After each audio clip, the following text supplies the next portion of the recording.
আজকেও একটা ইম্পর্টেন্ট রচনা তোমাদের সাথে শেয়ার করতে চলেছি। এই রচনাটা হচ্ছে জল সংরক্ষণ। তো প্রথমেই ভূমিকা লিখে নিয়েছি। জল প্রকৃতির এক অমূল্য সম্পদ এবং পৃথিবীতে জীবনের মূল ভিত্তি। মানুষ, পশু পাখি ও উদ্ভিদ সকল জীবের বেঁচে থাকার জন্য জলের প্রয়োজন। পানীয় জল কৃষিকাজ, শিল্প, বিদ্যুৎ উৎপাদন, স্বাস্থ্য রক্ষা, পরিচ্ছন্নতা ও দৈনন্দিন জীবনের প্রতিটি কাজেই জলের অপরিসীম গুরুত্ব রয়েছে। তাই জলকে যথার্থই জীবনের উৎস বলা হয়।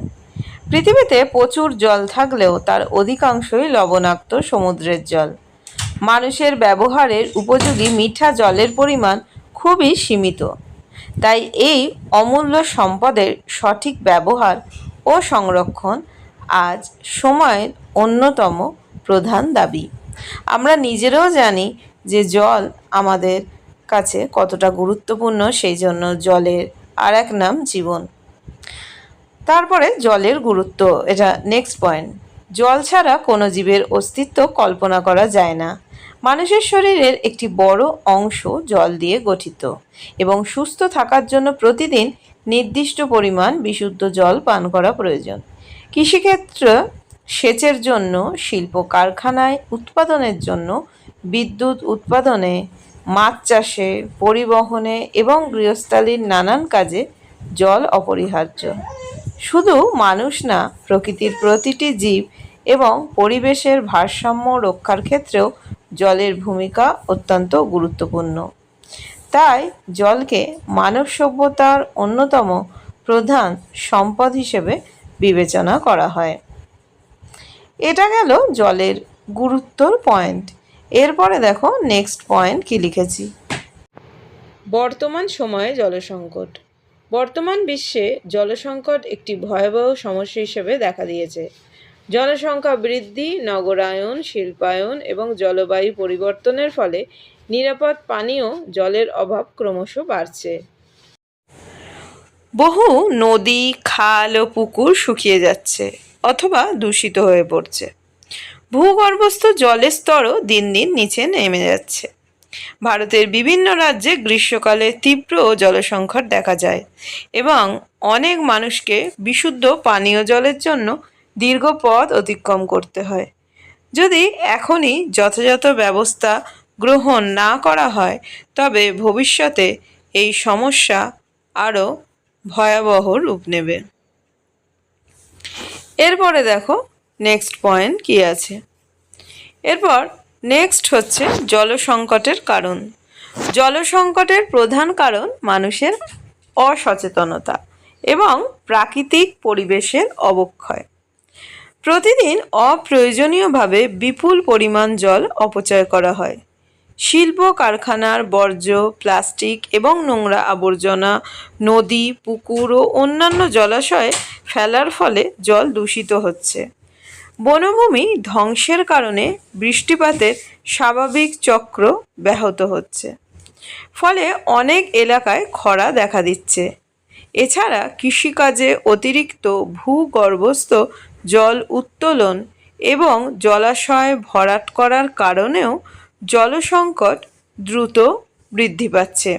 আমরা জানি যে জলসংকট যদি দেখা দেয় তাহলে সেটা কতটা প্রবলেমের।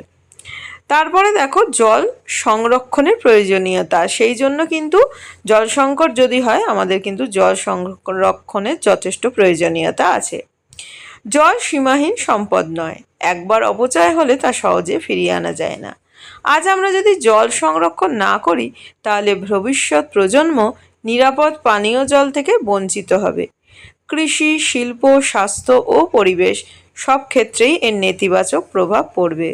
জল সংরক্ষণ করলে শুধু বর্তমানের চাহিদাই পূরণ হবে না, ভবিষ্যতের জন্যও পর্যাপ্ত জল নিশ্চিত করা সম্ভব হবে।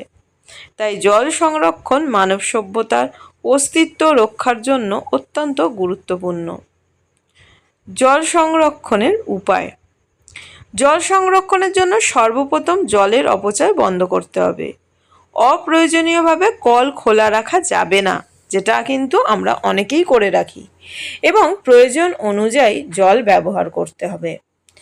বৃষ্টির জল সংগ্রহ করে বিভিন্ন কাজে ব্যবহার করা যেতে পারে, যা ভূগর্ভস্থ জলের ওপর চাপ কমায়। নদী, খালবিল ও পুকুর সংরক্ষণ করতে হবে এবং কোনো অবস্থাতেই জলাশয়ে আবর্জনা বা শিল্প বর্জ্য ফেলা উচিত না। তারপরে দেখো এরপরে কি লিখেছি। এরপরে হচ্ছে কৃষিক্ষেত্রে আধুনিক সেচ ব্যবস্থা ব্যবহার করলে অনেক জল সাশ্রয় করা সম্ভব। পাশাপাশি বৃক্ষরোপণ বাড়াতে হবে, কারণ গাছ পরিবেশের ভারসাম্য রক্ষা করে এবং ভূগর্ভস্থ জলের স্তর বজায় রাখতে সাহায্য করে। সরকার বিভিন্ন সামাজিক সংগঠন এবং সাধারণ মানুষকে একযোগে জল সংরক্ষণ সম্পর্কে সচেতনতা গড়ে তুলতে হবে। ছাত্রছাত্রীদের ভূমিকা।